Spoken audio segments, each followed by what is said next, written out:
Iran और Hormuz से जुड़े सारे अपडेट पिछले 12 घंटे में जितने अपडेट हुए हैं वो सारी खबरें मैं आपको बताऊंगा और ये भी बताऊंगा कि अब हॉर्मूज को लेकर अमेरिका और ईरान का अगला कदम क्या होने वाला है। देखिए, इस वक्त की सबसे बड़ी खबर है 3 अरब देशों पर एक बार फिर हमले हुए हैं। बताया जा रहा है, जो खबरें आ रही हैं, जो यूएई का कहना है, यूएई के मुताबिक यूएई में कई ड्रोन स्ट्राइक्स हुई हैं जिसको यूएई ने डिफेंस हमलों में तबाह भी कर दिया। इस तरह की खबरें आ रही है। अब इसके वीडियो भी सब तरफ रिलीज हो गए और खास तौर पर इजराइल के मीडिया में यह दिखाया जा रहा है कि किस तरह से यूएई पर एक बार फिर ड्रोन अटैक हुए हैं।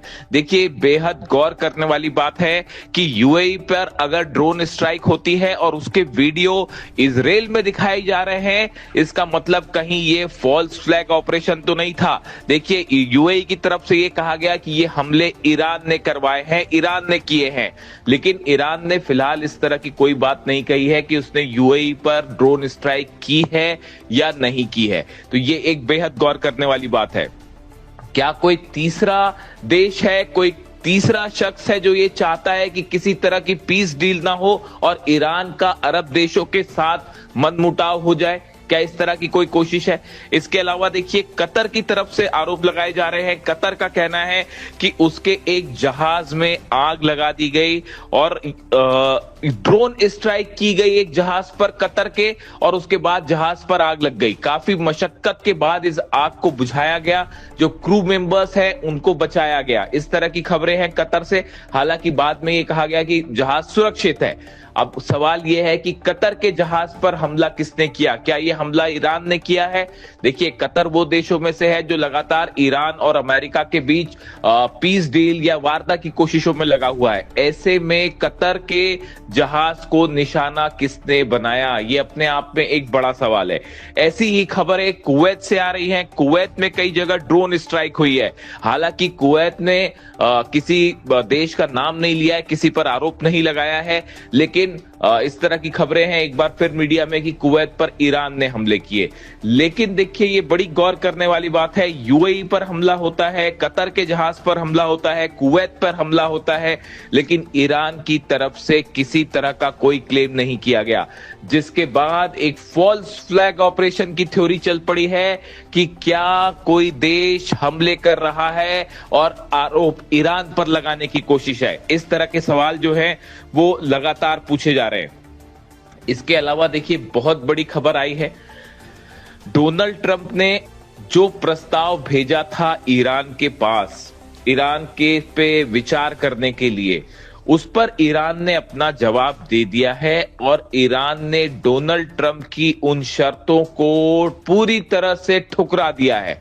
पाकिस्तान के जरिए ईरान ने यह जवाब दिया है अमेरिका को, और जिसमें ईरान ने यह साफ कर दिया है कि डोनाल्ड ट्रंप की इन शर्तों के आगे ईरान नहीं झुकेगा, ईरान यूरेनियम नहीं सौंपेगा, ईरान परमाणु कार्यक्रम को लेकर रोक नहीं लगाएगा। ये वो बातें हैं जो ईरान ने डोनाल्ड ट्रंप के सामने रख दी हैं। ईरान का कहना ऐसा है, सबसे पहले हॉर्मूज का ब्लॉकेट खोला जाए, उसके बाद हॉर्मूज खोलने और जंग को स्थायी रूप से रोकने पर चर्चा होगी।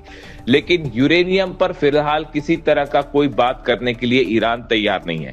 ईरान के राष्ट्रपति पेजिशकियान साहब ने कहा है कि ईरान अपना सिर नहीं झुकाएगा, किसी कीमत पर ट्रंप के आगे नहीं झुका जाएगा।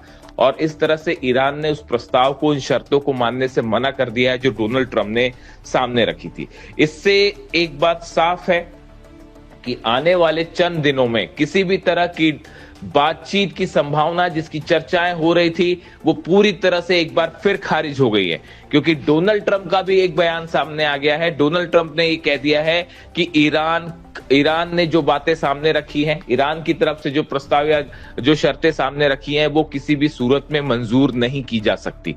यानी ईरान और डोनाल्ड ट्रंप के बीच एक बार फिर मतभेद गहरा गए हैं और इसका नतीजा एक बार फिर हॉर्मूज में बड़ी जंग के रूप में देखने को मिल सकता है। अमेरिका के जहाज यहां मौजूद हैं, ब्रिटेन के जहाज मौजूद हैं, फ्रांस के जहाज मौजूद हैं, और जो हॉर्मूज में ईरान को घेर के खड़े हुए हैं। ऐसे में अरब देशों पर हमले, अरब देशों पर ड्रोन स्ट्राइक्स की खबर पूरे मिडिल ईस्ट में खासा तनाव देखने को मिल रहा है। अब देखना यह है कि अगले चंद घंटों के अंदर क्या बड़ा फैसला होता है डोनाल्ड ट्रंप की तरफ से। क्या किसी तरह के हमले के संकेत मिलते हैं और या फिर बातचीत वाली बात फिर से सामने आती है। इससे जुड़ा हर अपडेट हम आपको पहुंचाएंगे और ये भी बताएंगे इस पूरे मामले में रूस की क्या भूमिका होने जा रही है, क्योंकि पुतिन ने एक बार फिर ये पेशकश की है सार्वजनिक रूप से कि वो ईरान के यूरेनियम को रखने के लिए तैयार हैं, उसको ट्रांसपोर्ट करके रूस लाने के लिए भी तैयार है। हालांकि ईरान की तरफ से कोई प्रतिक्रिया नहीं आई है, ईरान खामोश है इस बात को लेकर, लेकिन सार्वजनिक रूप से पुतिन का एक बार फिर ये कहना कि हम यूरेनियम रखने को तैयार हैं, ये सीधा सीधा डोनाल्ड ट्रंप को संदेश जा रहा है। अब इसको लेकर डोनाल्ड ट्रंप क्या प्रतिक्रिया देते हैं, ईरान क्या कहता है, ये बेहद गौर करने वाली बात होगी। देखिए, बताया यह जा रहा है कि एक बड़ी बैठक हुई है ईरान में आईआरजीसी के अधिकारियों की, ईरान के सेना के अधिकारियों की, और इस बैठक में एक बड़ा प्लान तैयार किया गया है हॉर्मूज को लेकर कि हॉर्मूज में अब ईरान की सेना का अगला कदम क्या होगा और अमेरिका के साथ अगर किसी भी तरह की कोई बातचीत होती है तो उसमें ईरान का एक स्टैंड क्या होगा। इसको लेकर साफ तौर पर एक लाइन डिसाइड कर ली गई है। ईरान की सेना का यह कहना है, ईरान की सेना ने दो ऐसी बातें सामने रखी है जिसको लेकर किसी भी तरह का कोई समझौता या कोई बातचीत नहीं होगी जब तक ये दो बातें ना मानी जाए।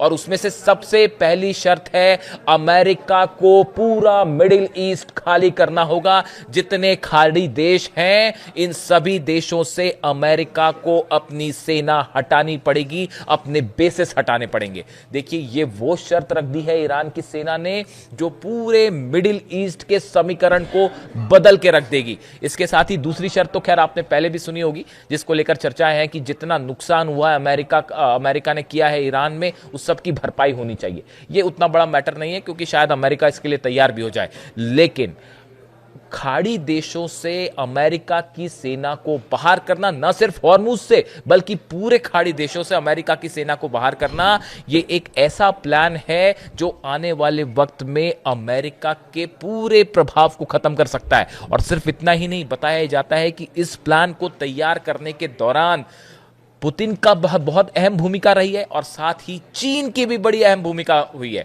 देखिए, अब्बास अराक्ची साहब हाल ही में चीन के दौरे पर गए थे।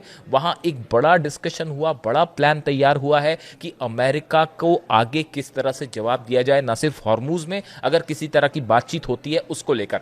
रूस की ऑयल रिफाइनरीज पर लगातार हमले हो रहे हैं। आपने देखा अभी 2 दिनों पहले अमेरिका की एक ऑयल रिफाइनरी पर लुजियाना में हमला हुआ। देखिए, ये सारी चीजें आइसोलेशन में नहीं देखी जा सकती। कहने वाले ये भी कह रहे हैं कि ये पुतिन और डोनाल्ड ट्रंप की जंग है, ना सिर्फ जंग ईरान और अमेरिका के बीच में नहीं हो रही है। एक बड़ा ऑयल वॉर शुरू हो चुका है रूस के राष्ट्रपति व्लादिमीर पुतिन और डोनाल्ड ट्रंप के बीच। ये जो लगातार यूक्रेन से ऑयल रिफाइनरीज पर हमले हो रहे हैं, करीब 10 हमले हो चुके हैं पिछले 1 महीने के अंदर अलग अलग रूस की ऑयल रिफाइनरीज पे। और जिस तरह से अमेरिका की ऑयल रिफाइनरी पर हमला हुआ, अमेरिका के जहाजों पर हमले हुए, इसके बीच में एक बड़ा कनेक्शन है। इन हालात में अमेरिका को कैसे हॉर्मुज से और मिडिल ईस्ट से बाहर किया जाए, इसका बड़ा प्लान तैयार कर लिया है ईरान की सेना ने। तो देखिए, एक बात तो साफ है, चाहे हॉर्मुज का सवाल हो, चाहे यूरेनियम का सवाल हो, चाहे न्यूक्लियर प्रोग्राम का सवाल हो, ईरान अपनी शर्तों पर अड़ा हुआ है और किसी भी रूप में किसी भी बातचीत को लेकर कोई भी समझौता करने को तैयार नहीं है। ईरान में लगातार प्रदर्शन हो रहे हैं, हर रात लाखों लोग इंकलाब स्क्वायर पर जमा होते हैं। ये तस्वीरें रोज देखने को मिलती हैं ईरान से।